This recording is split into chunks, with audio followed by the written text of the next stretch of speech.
He has trained over 40,000 people, but Anton Joseph is more than just another fitness coach. He is one of the go to strength and conditioning coaches in Canada, attracting clients from all over the professional sports spectrum. Joseph coordinated the construction of a massive recreation facility. He is the chairperson for the Equality, Diversity, and Inclusion Task Force with Hockey Alberta. He was inducted into the Alberta Sports Hall of Fame in 2018. He also teaches life strategy and business acumen.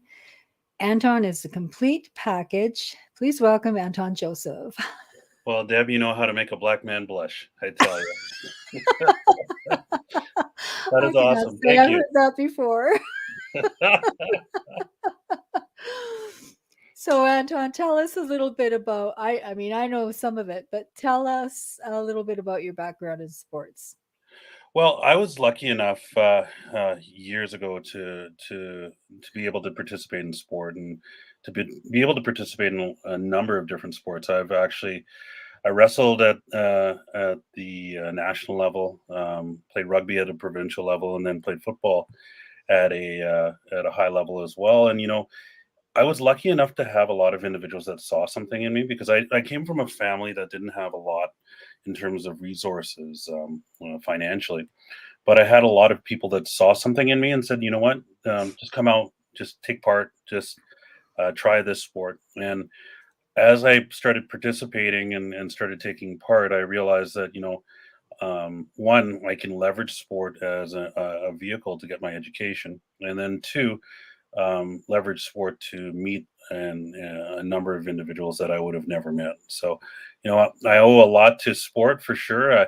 I was able to, one, get my education paid for, two, meet my lovely wife, three, be able to do what I do on a day to day basis. So I owe a lot to sport for sure. Is fitness development something you always wanted to do? No, believe it or not, I was actually going to be an engineer. Growing up, it was pounded in me by my dad that you need to follow something that makes you money. So I was focused on going into engineering, more specifically electrical engineering. And then when I was 17, 18, I was working just an odd job at a restaurant or what have you, and they ended up pulling a midnight move. And what ended up happening was I was finding myself, one, needing to find some type of employment. So I ended up working for a windows and door manufacturing company. I'll leave the name out. But that being said, it made me realize that I don't want to work hard labor for the rest of my life. And I was complaining about it actually to one of the individuals in the gym that I was working out at. And then that individual said, "Well, you're almost 18. Why don't you get your certification as a strength instructor?" And I thought that's a great idea. I can walk around, tell people to lift things and get paid for it. I thought perfect. And so when got my certifications, started off with the focus and getting I got my aerobic certification, believe it or not, first of all. And I was in those tight spandex tights and teaching aerobics and what have you, and taught aqua aerobics even though I don't swim. And then did my strength certification, and then it just blossomed from there for sure. Well, when you started, you weren't just an ordinary fitness trainer either, what I remember. And you founded Strive Fitness in 1995. Yeah. And by creating a new way to train, you kind of customized the physical activity with technology. Mhm. Tell us a bit about how that began. Well, one of the biggest, I've been really fortunate in my career in terms of meeting different individuals, doing a number of different things. So, back in 1993, I was in a position where I had started back in 1990 in the industry, and I was working as a personal trainer and working with general health and wellness clients and the odd athlete here and there. And then I got exposed to a program called the Frappier Acceleration Program, which was a revolutionary program at the time, utilizing different forms of technology, including skating and running treadmill that was meant to work on improving stride length and improving stride frequency, getting in athletes stronger, faster, that sort of thing. from there, um, I was asked actually to participate in the program, and when at the time I thought they meant as an athlete because I was playing Canadian junior football Mhm. with the Calgary Colts at the time.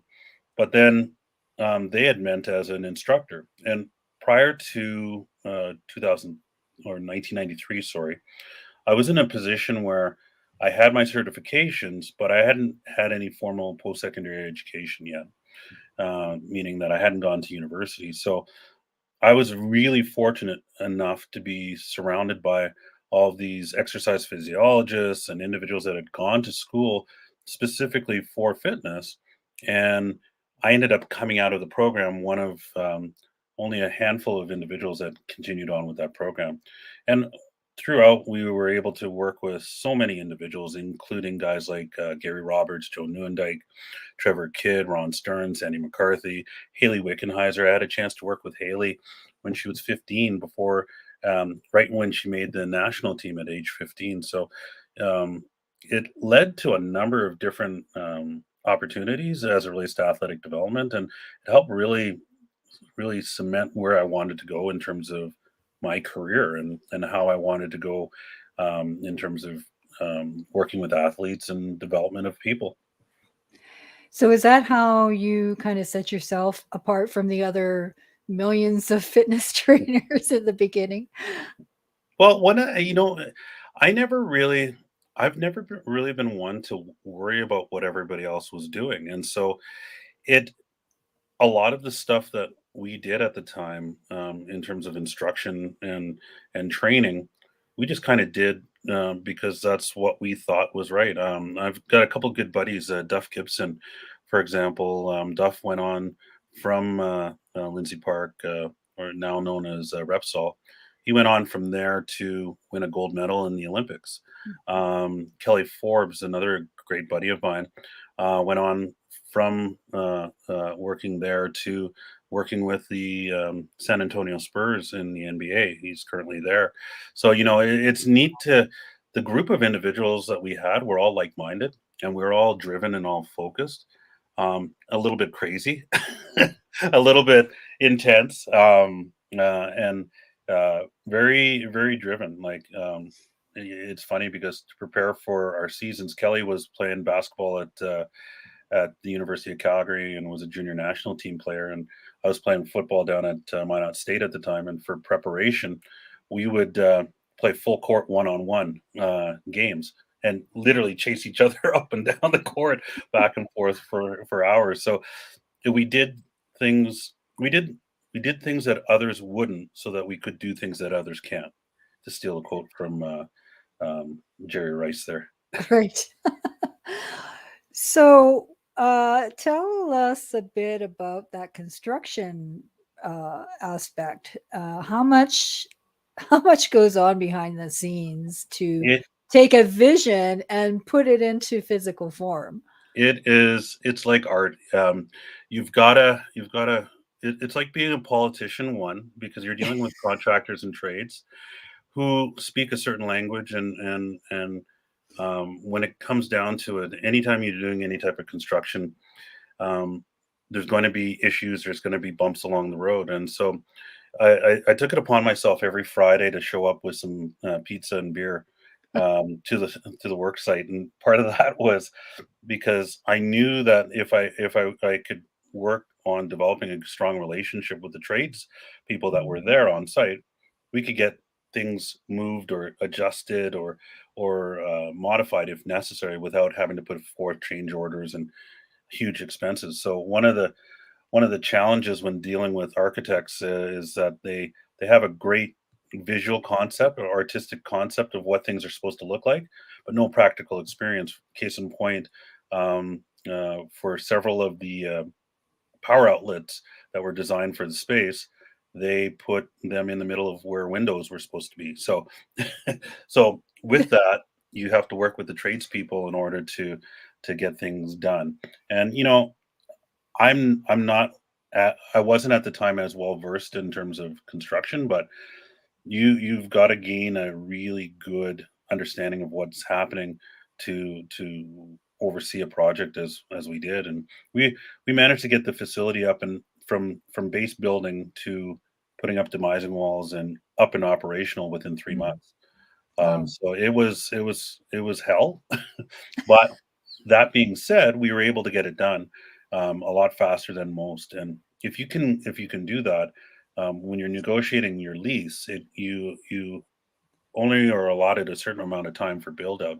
And so if you can maximize the speed of that build out and then get the facility up and running, well, then it gives you a lot more lead time as it relates to free rent, so to speak. So, Ironically, it sounds a little bit like book publishing, no, yep. the project management side. Oh man, it's crazy how many components and how many wheels have to turn at the same time in order to get to where you want to be, right? And Right. it's a process, but it like everything in life, it's a learning process. And once you gain that experience, it's you have the ability to share that with others, right? Exactly. And how did the Hockey Alberta program come about for you? So my involvement with Hockey Alberta came about through one of my clients. One of my clients, yeah, actually, I worked with both his boys, and at the time I was finishing my MBA, and he actually sits on the board of directors with Hockey Alberta. And so he had approached me and he said, we have this EDI task force coming together, and I think you would be a great person to chair it. Just with your background, your experience, the fact that you're finishing your MBA, it lends itself really good to what we're trying to achieve in terms of diversity, as well as having a really good group of individuals together. Now, one would say, well, why am I involved if I didn't play hockey?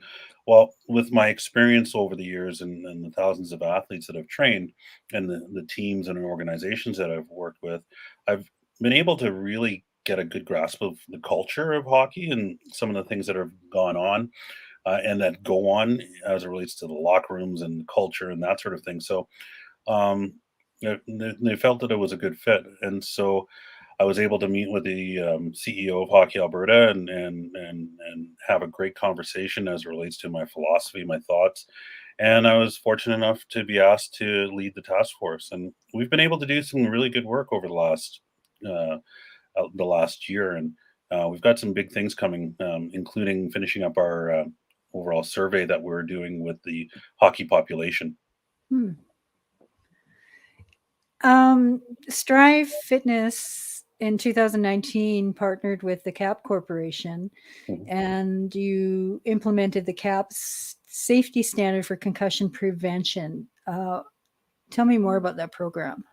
Yeah. So once again, one of those situations where um, I was fortunate enough to get a, uh, a, approached by the CAP organization regarding concussion protocol. And as we know in sport, that's one of the big buzzwords and big concerns right now Hmm. when it comes to athletics is being in a position where we are able to mitigate the exposure and effects of concussion. With the amount of athletes that we work with on a day-to-day basis, I felt that it was a perfect fit to be able to address the means to not only develop recognize when an individual has a concussion, but to then bring them along as it relates to the rehab side of things, so that we are able to work on their return to play component. One of the challenges when it comes to addressing concussions is to know when the athlete is ready to come back Mm. and be able to participate. And at the end of the day, it's about making sure that the athlete's safe as well as making sure, obviously, that they're productive and able to do what they need to do on and off the field. But at the end of the day, we got to make sure that the athlete is ready to go. And so to have a whole rehab protocol to bring an athlete through from post concussion incident to back to return to play is something that really intrigued me, and I we jumped in with 2 feet with that program. Yeah, it's an issue for sure, and it's definitely all sports. Well, yeah, and that's the thing. People don't realize that soccer, for example, women's soccer, has one of the most largest proportions of concussions in any sport. But you see it mainly in the collision sports or the contact sports like football, like rugby, like hockey, that it's being publicized. And so I think if we can put a better spin on it, work on techniques and different things that we can do in order to improve an athlete's outcome if they were to suffer from any type of head trauma, it'll help. It will help ensure that these sports can continue on successfully as time goes on. I don't know if you're aware of this, but I had a very severe concussion myself from horseback riding, Oh no! falling off a full gallop head first, and that was probably before I got involved with the football club that we were a part of. Mhm, And I had been working in direct sales at the time.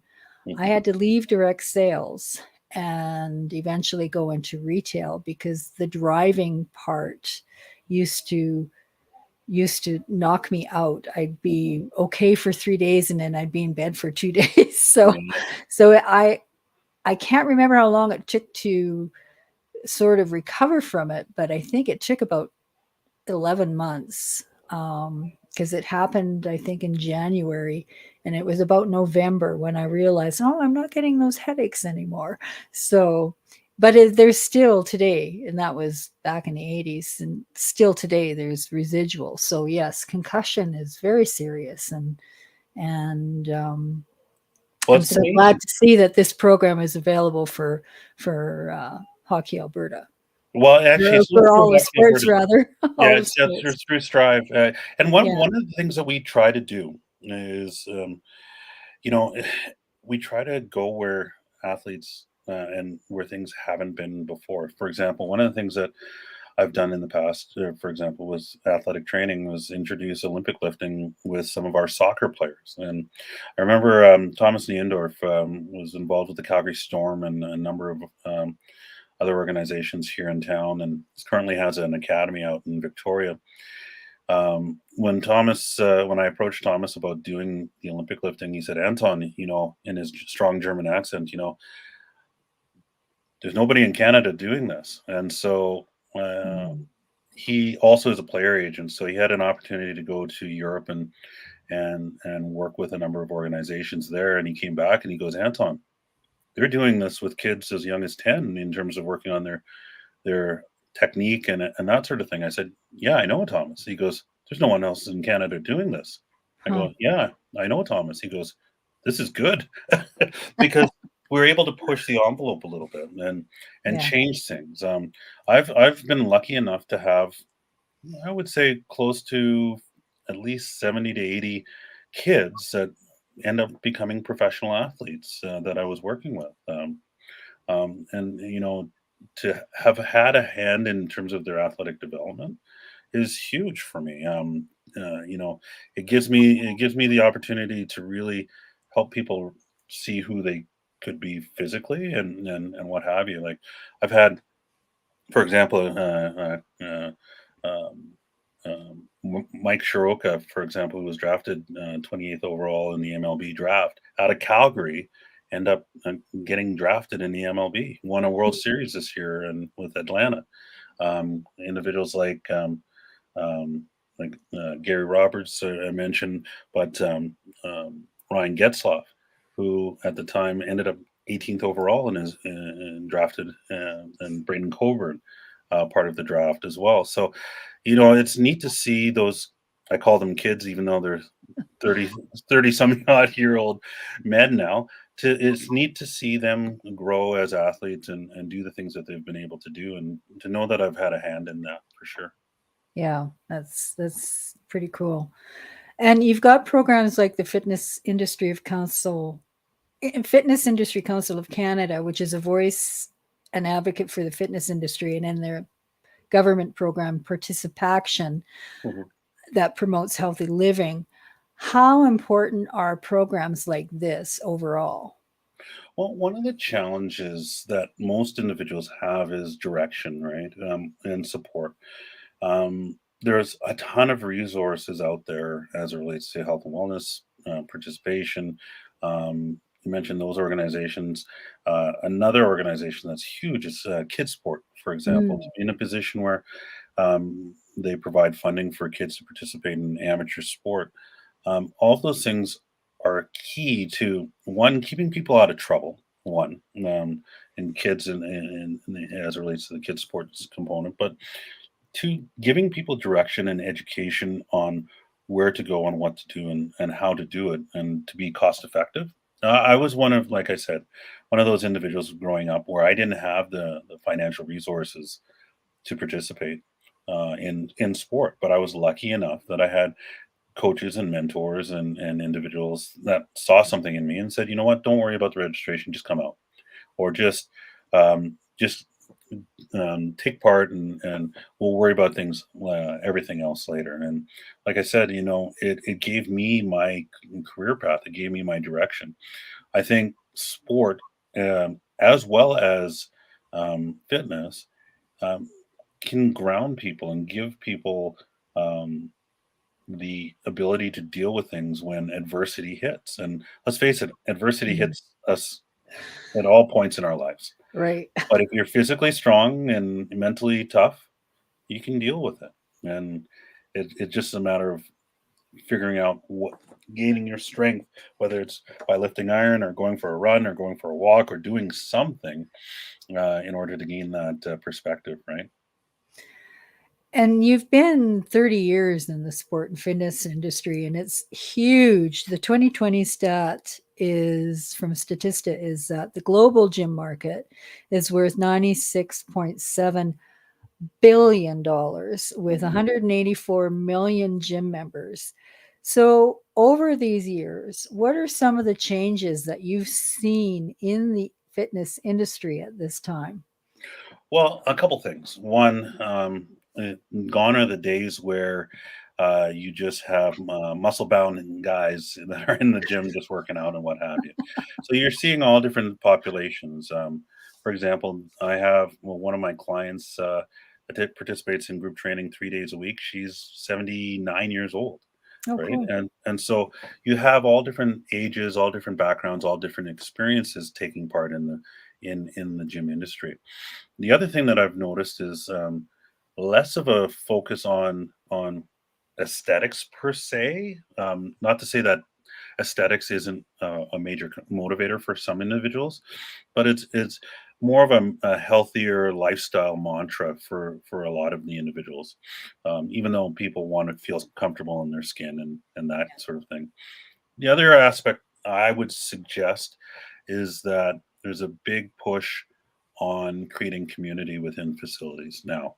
Um, Gone are the days where gyms would open and hope that their clientele wouldn't show up because because they're just wanting to sell as many memberships as possible and not facilitate those memberships. Gyms and organizations are now creating true community so that individuals are taking part in activity both in and outside of the facility.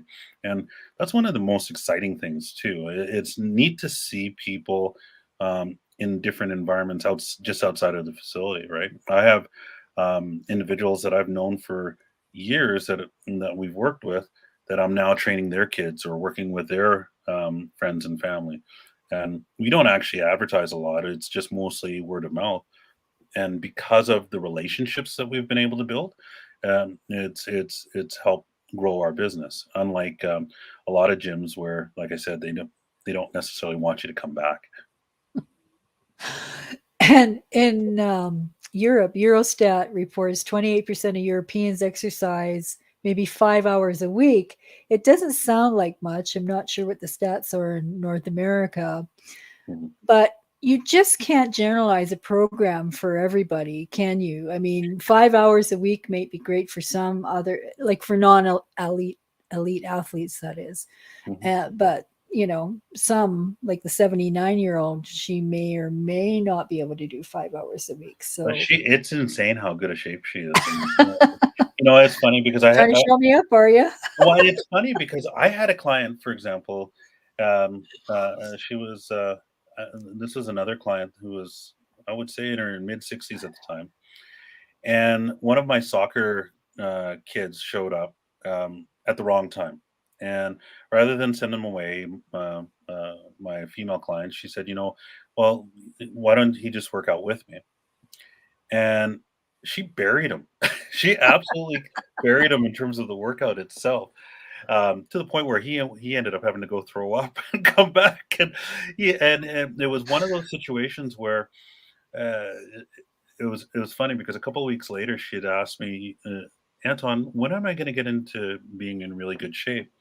And I laughed and I said, "You're in phenomenal shape. Why would you say that?" And she goes, "Well, it's not getting any easier." And I said, Yeah. "Well, it's my job to make it harder, right?" And then progression allows the body to be in a situation where you're constantly um, having to overcome whatever load or whatever adversity that you're putting on it, right? And it's through that process of making it harder and changing it, the body learns to not adapt to the physical activity that you're doing. And so that's why it's necessary to always look at getting some type of direction from an individual that's qualified for your training so that you don't adapt to the same activity over and over again. Case in point, Mm. I had an individual that said to me, came to me and she said, I tried strength training and it's not working. I said, okay, well, what have you been doing? She goes, you know what, I've been working out for the last 2 years and I haven't seen any changes. I said, okay, well, what exercises are you doing? And so she shows me all the exercises that she was doing. And I said, okay, well, how often have you changed the weight that you're lifting? And she goes, well, I didn't know I was supposed to do that. And so she was lifting the same weight over and over and Oh, over. really? So she never There increased was no it? progressive overload. There was no challenging herself as she got stronger and adapted to the weight that she was using. It just She just continued to do what she was doing. And you in life, you've got to, like I said before, you got to go through some of the adversity to overcome that adversity to become stronger. And same with strength training. You have to overcome the weight that you're lifting in order to become stronger and then constantly push yourself, right? So it's a lot of metaphors, but at the same time, it applies to life, right? It's about putting yourself out there and trying to reap the benefit from it for sure.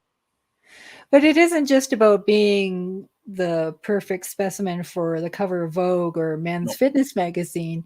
Today, we're kind of looking at a holistic uh, process. Also, you have to, if you're just starting out from nothing and you Mhm. just eat processed foods and you never get off the couch, Yep. you can't just jump in and do an hour a day. You have to kind of start small, don't you? Well, yeah, it's like the analogy when is the best time to plant an oak tree? Well, 40 years ago.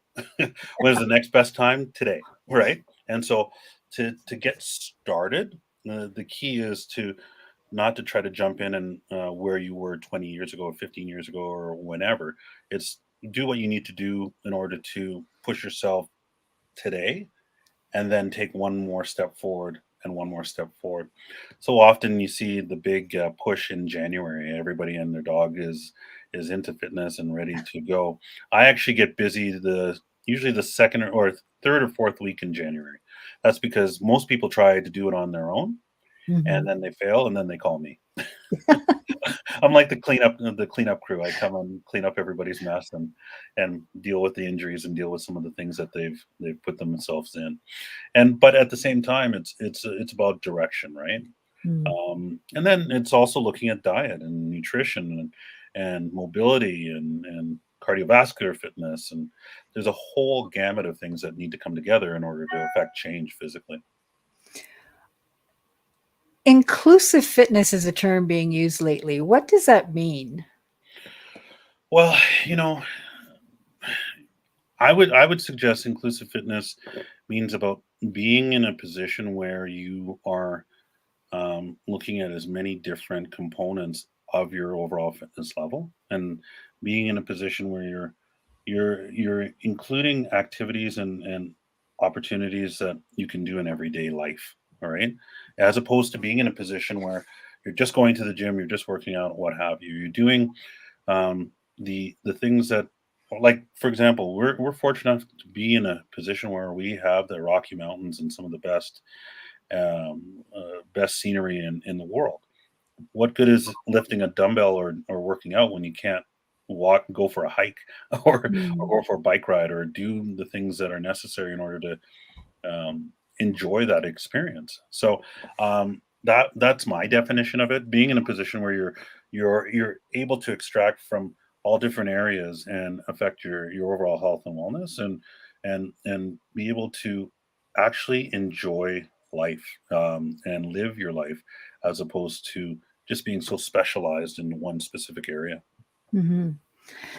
And are mini workouts the same, or how do they differ from the high intensity interval trainings? Well, it all depends on what you're training for. So, for example, you mentioned hit training or high intensity training.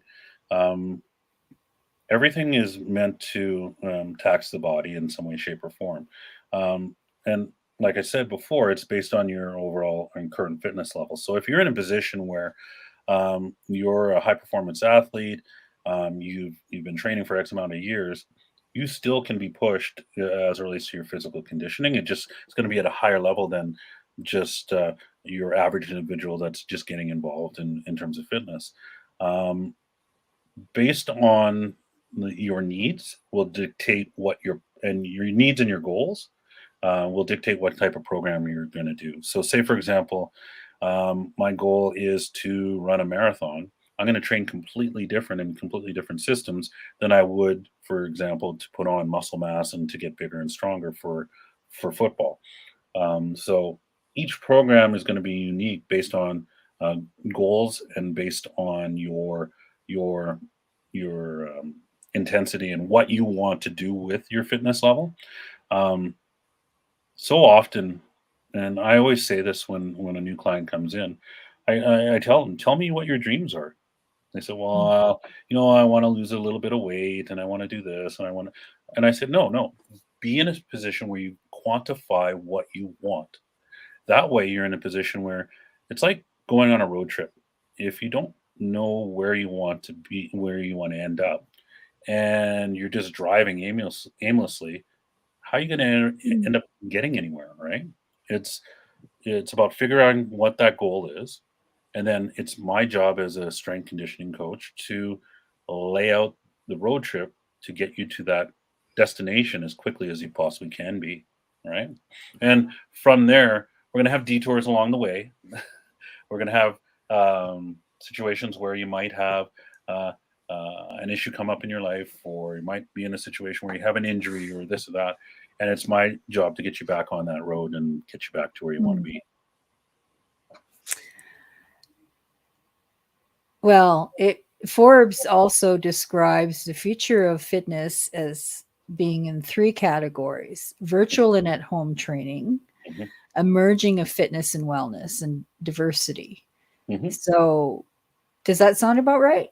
100%. And you know what? That has been magnified by the pandemic. So Mm. I remember, so here in Calgary, we were locked down in January, or sorry, in March 15th was the day that everything kind of shut down, mandated by the federal and provincial governments. I sat for about 2 days trying to figure out what the heck I was going to do because we had to close our facility. We had a number of athletes, number of teams and groups coming in for training. After sulking for a couple of days, I was fortunate enough to have some technology, so camera technology, and I had a full gym at my house. And I'm like, what we're going to do is we're going to go virtual with everything that we provide. So online training, online stream, live classes, the whole 9 yards.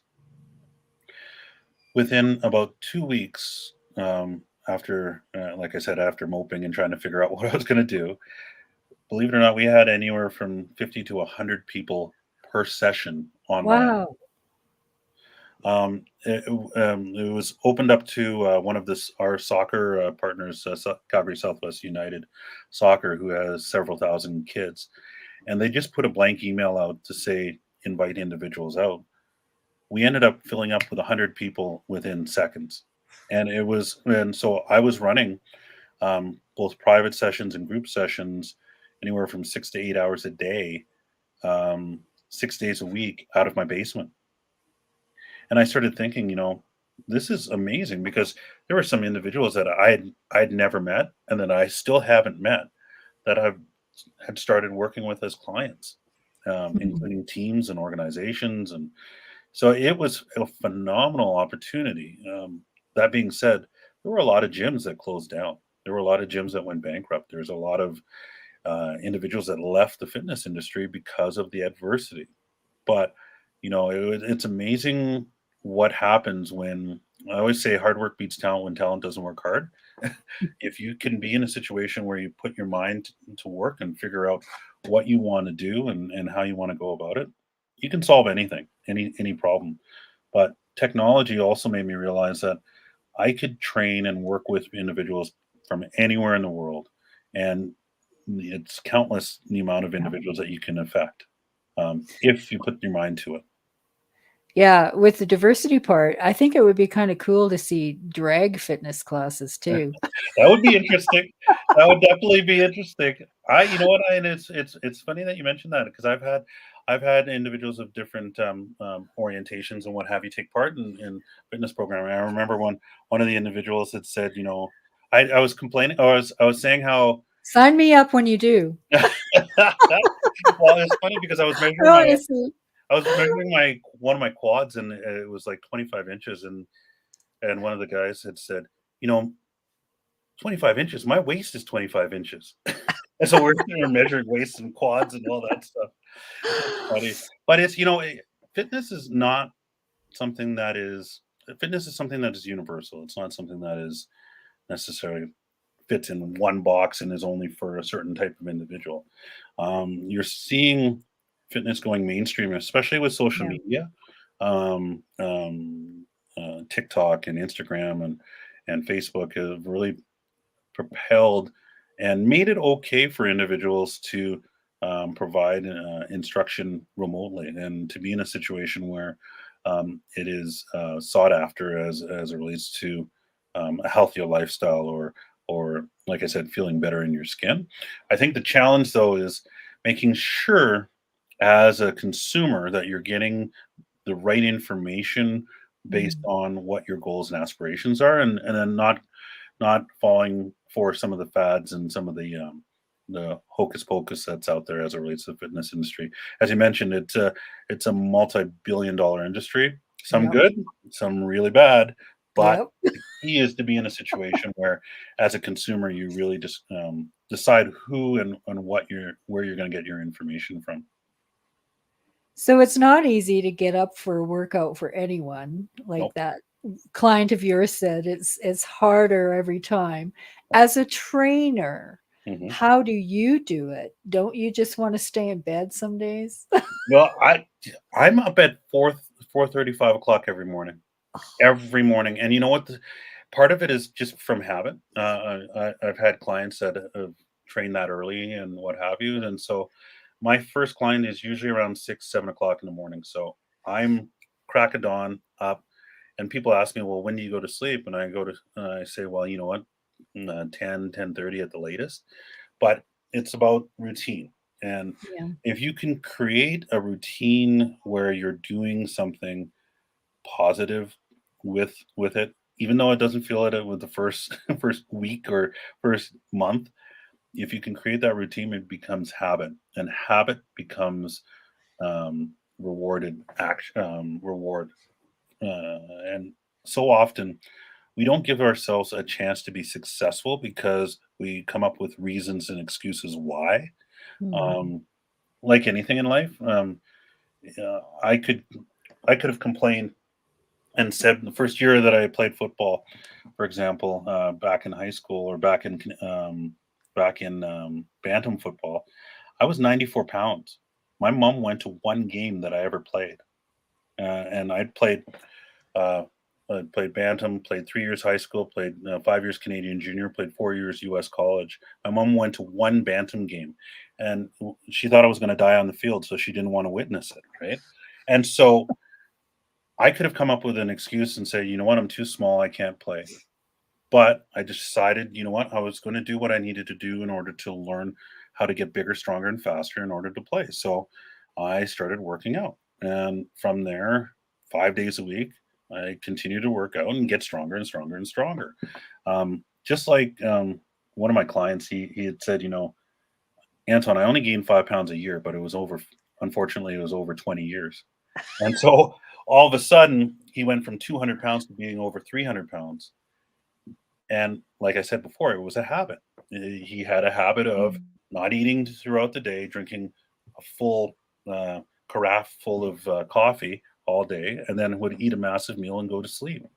And so by changing his habits, getting him to eat more balanced meals throughout the day, getting him physically moving, getting him doing the little things that he needed to do, he dropped 100 pounds in about 8 months, right? Mm. So it just takes time. Takes time, consistency and persistency for sure. Yeah. So was your biggest source of inspiration to where you are now, right now? I would say, you know what? Well, sport wise, I was a Walter Payton fan. I was a huge Walter Payton fan. Yeah. The Sweetness. yeah, sweetness, the work ethic that he had, the dedication that he had. He was, believe it or not, in his first year of college. And here's a guy who was at one time the all-time leading rusher in the NFL. His first year of college, he was in the band. He was in the band in the stands, playing an Wow. instrument. And but there was something about the sport that he loved and he wanted to participate in, and it led him to the highest pinnacle of the sport. Like I said earlier, hard work beats talent when talent doesn't work hard. I've seen a lot of individuals that are a lot more talented than I ever was, but didn't necessarily want to put in the work True. and didn't want to necessarily get up early and do the workouts and to do the running and everything else. It's funny when you have a lot of people that you grow up with, or individuals that that say, "Well, I could have done this or I could have done that," right? I've never understood that kind of mentality. Either you do or you don't. Either Yeah. you to steal from Yoda, right? Do or do not. There is no try, right? Right. Right? You just go out there and do. And I've even probably about 3 years ago, I was in a position where I was kinda in a little bit of a funk and trying to figure out what I wanted to do, and, because I had done everything that I needed to do in terms of sport and training and everything else. And I decided, you know what, I'm gonna go back and do my master's degree in business. And people are like, "Why would you do that? You work for yourself, it doesn't make any sense," and this and that. But it was something that I wanted to do to push myself, to make myself better. And so often we don't get outside of our comfort zone and we don't look at ourselves in the mirror and say, can you do more? Can you be more? Can you help more?